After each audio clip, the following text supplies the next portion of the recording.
The crisp, biting air of Christmas week 1992 had finally settled over Maple Creek. The temperatures had plummeted, just as the weatherman predicted, sending readings crashing into single digits, sometimes even flirting with negative numbers. A powdery snowfall, easily whipped around by the wind, had dusted the suburban landscape, making the world outside glisten with a cruel, frigid beauty. School had finally let out for winter break, and the usual holiday cheer should have been a welcome blanket. But for 6 teenagers, the chill wasn't just in the air, it was a lingering residue from their terrifying escape from Wellington Hills during Thanksgiving weekend. They gathered at Jason's house, a familiar refuge. The senior, now navigating the dual pressures of college applications and a desperate hope for a used car for Christmas, still held court in his living room. Mike, his best friend and fellow senior, settled onto the worn couch, his blue jean jacket adorned with fresh band patches. Sarah, a junior, with her sandy blonde curls, tried to project an air of normalcy as she sifted through a stack of CDs, while her freshman brother, Charles, sat quietly in a corner, his red hoodie pulled tight, seemingly engrossed in a notebook. Lisa and Chris, the sophomore duo, huddled by the stereo, whispering and occasionally giggling, trying to lighten the mood. The boombox, a bulky 90s classic, pulsed with the raw energy of L7, Sonic Youth, and the familiar angst of Nirvana. They shared crumpled school notebook pages, some covered with hurried Christmas lists, others with unsettling, almost abstract drawings, echoes of glowing orbs, shadowy tunnels, and looming sanatoriums.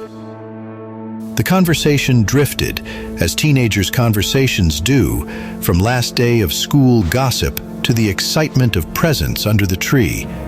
But a subtle difference hung in the air around Charles and Sarah. While Mike chattered about the CD player he was hoping for, and Lisa and Chris debated the latest fashion trends, Sarah and Charles weren't eagerly detailing their Christmas wishes. Their mother had been preoccupied with numerous doctor's appointments recently, and it subtly affected their focus on the holidays. Charles still avoided admitting he had the tape recorder. He'd occasionally glance at his black backpack, almost protectively. He had claimed to lose the tape recorder during their frantic escape from Wellington Hills, but in fact it lay hidden deep inside, a chilling secret he hugged close. With school out, the relief of winter break, coupled with the lingering questions from Wellington Hills, began to gnaw at them. The comfortable glow of MTV and the latest grunge music couldn't quite drown out the growing unease. Sarah, increasingly concerned by Charles's reclusiveness and cryptic drawings, suggested it first. "We need answers about Cowley, about that place." Jason, always up for an investigation, even if it meant venturing into less thrilling territory than abandoned buildings, agreed. The group converged on the local public library, a bastion of quiet knowledge in Maple Creek. The library, usually a place of hushed whispers, felt strangely atmospheric that week. Rows of towering bookshelves created shadowed aisles, and the faint scent of old paper and dust hung in the air. They buried themselves in the microfiche readers and dusty local history archives. They started with Wellington Hills Sanatorium, tracing its grim transformation from a place of healing into a notorious asylum. Old newspaper clippings detailed unexplained disappearances of patients, whispered accusations of abuse, and the community's fierce protests that finally led to its closure. Then they found it. A series of obscure medical journals and local history pamphlets referencing a Dr. Benedict Cowley, detailing his controversial and ethically dubious practices at Wellington Hills during its asylum phase. The articles were sparse, almost suppressed, hinting at a cover-up.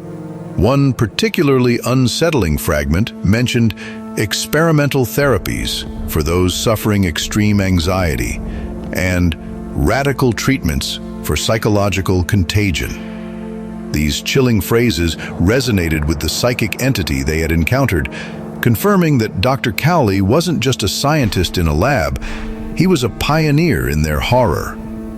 As they dug further, poring over old town records and obituaries, they finally uncovered the location and details of his burial site in Evergreen Cemetery. A cold, stark realization settled over them. The thought of that frigid cemetery, holding the final, chilling piece of their puzzle. This was the definitive lead they needed. As they pieced together the fragments, Charles sat intently, his blue eyes scanning every word, occasionally pulling out his own worn logbook, cross-referencing information. The whispers, which only he seemed to hear clearly, intensified in the quiet of the library, almost guiding his hand to specific passages. Sarah watched him, a knot of fear tightening in her stomach. While the others wrestled with the new information, Charles was wrestling with something far more insidious. Hidden in his room amidst the posters of rock bands and scattered schoolwork, he would listen. The old tape recorder spun its reels, replaying the chilling sounds of Wellington Hills, the static, the distant creaks, the occasional clang from the morgue or the tunnel, and the whispers. They were clearer now. Not just indistinct murmurs, but fractured words, echoing his name, promising knowledge, promising power. He used headphones, his ears pressed tight against the cheap plastic, trying to decipher the maddening chorus. He transcribed fragments in his logbook, trying to make sense of what Dr. Cowley had done, what the entity was. His mother's recent string of doctor's appointments weighed heavily on him, a silent, growing dread that he tried to ignore. This pervasive anxiety, coupled with the chilling revelations from the library, subtly fueled his desperate, solitary search for answers. The whispers, making him believe he could somehow manipulate this dark energy for unknown ends.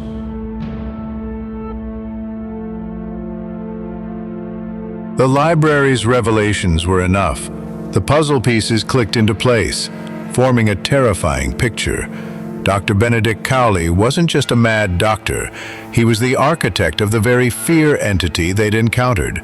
And Charles's growing obsession with the tape recorder, his fragmented insights, made it clear they needed one final piece of the puzzle.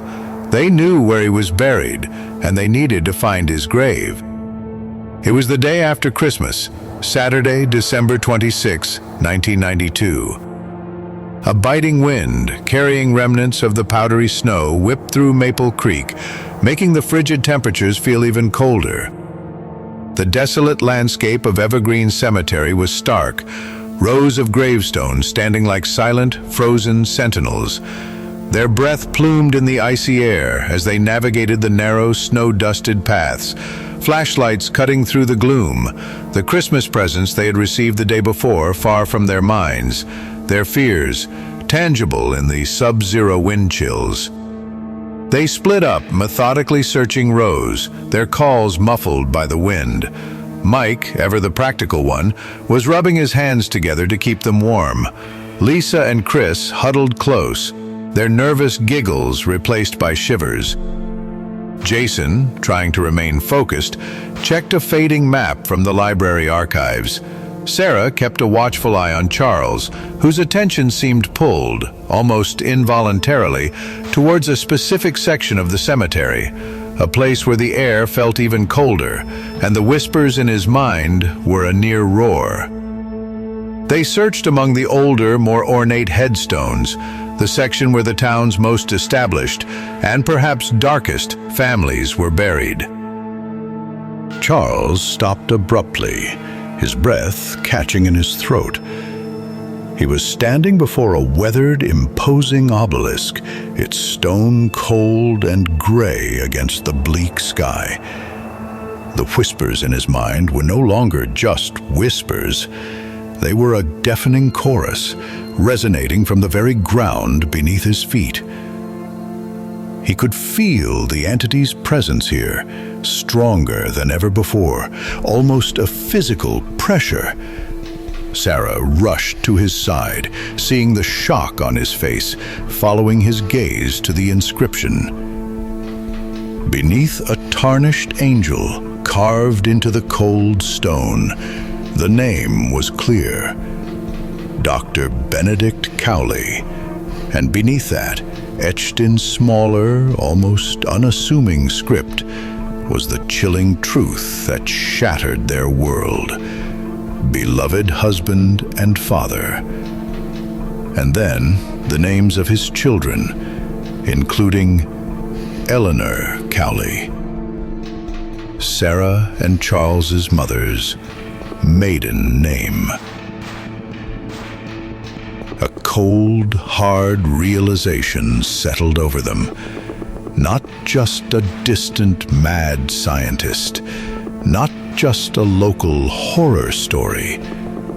This was family. Dr. Benedict Cowley was their grandfather. The revelation hit with the force of a physical blow, a sudden, shocking twist that made the blood run cold. The world seemed to spin around them. The whispers, now a crescendo, seemed to mock Charles's own family history, their connection to the very force that had been tormenting them.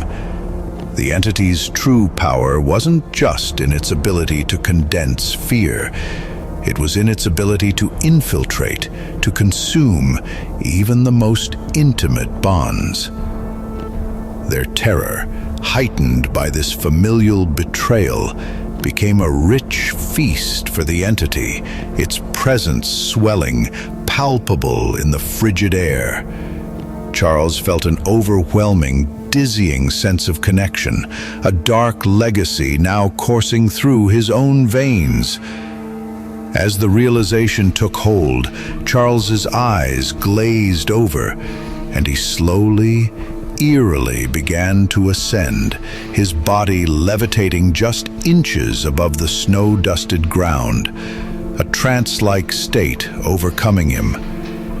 Beside him, her own terror overwhelming her, Sarah let out a choked gasp and crumpled to the ground, unconscious. The others stood frozen, staring at the tombstone and the horrifying sight of their levitating friend. The full, terrifying implication of the entity's power and their bloodline's curse dawning on each of them. This wasn't just a story they'd stumbled into. It was their blood.